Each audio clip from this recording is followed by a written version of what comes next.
Africa Content TV. Good afternoon, everybody. I put my musical career on hold for 2 months to come home for my uncle.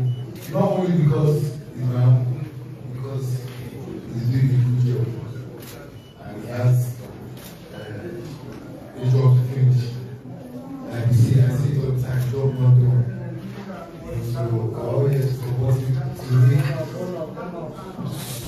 make the election easier with our influence, because I feel this is one of the most important committees because it has to do with the youth, and the youth are the ones that are mostly hosting this election.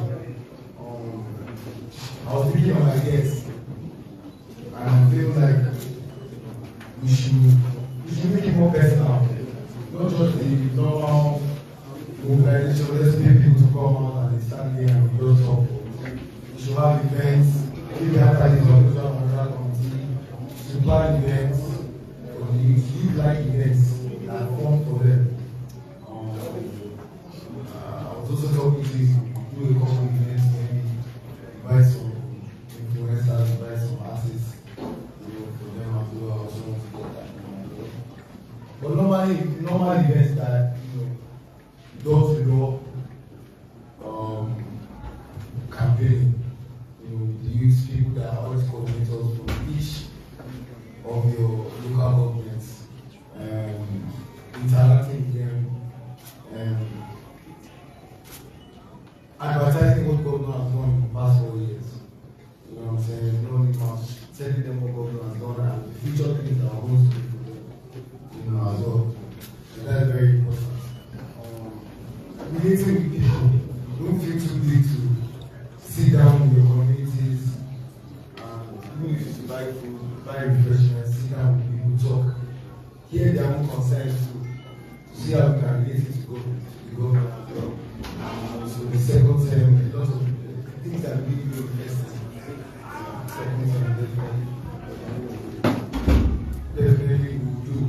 And while we have these committees and representatives, anything you guys need from myself, I'll do the most I can to provide. Do the most I can to provide. The election is now, how long is it to have? 3 months. So there's time is not really on our side. So I feel like this week we should be able to have a calendar.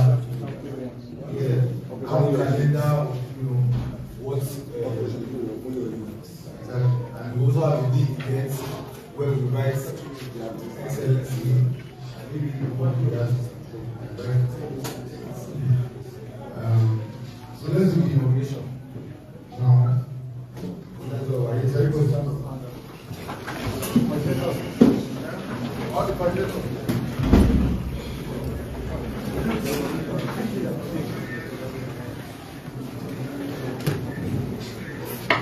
For the purpose of this event, I, Honorable Davido Adeleke,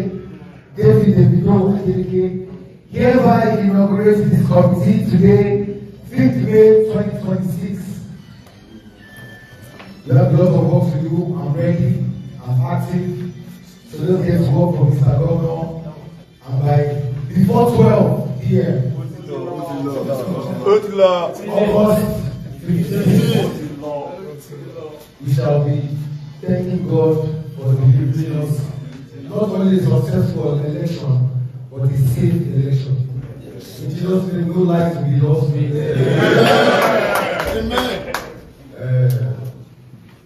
In Jesus' name, the people that are coming out to conduct the election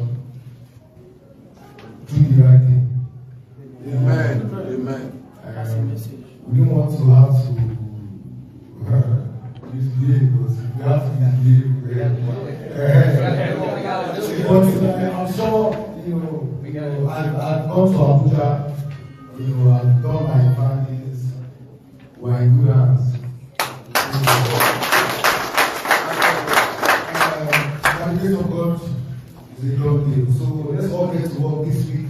Hopefully, we put out a calendar for a week of events that we can do before the election. When did we have to stop campaigning before the election?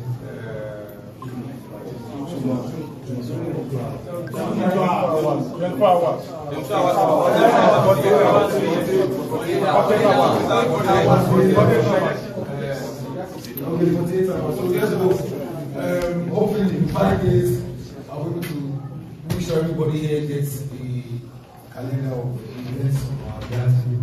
Thank you very much, everybody. Everybody here wants it. And yeah, let's go. Thank you very much. Please, before you leave, Chairman. Before you leave, Chairman, you have to picture. Okay. So, yeah, it's for the coordinator.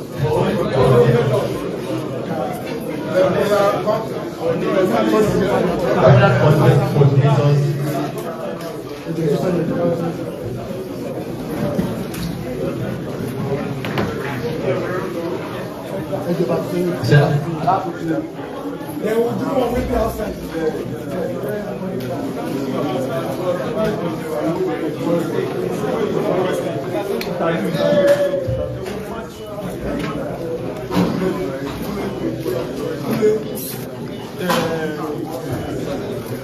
Are we good? Let's do it outside. Let's go outside.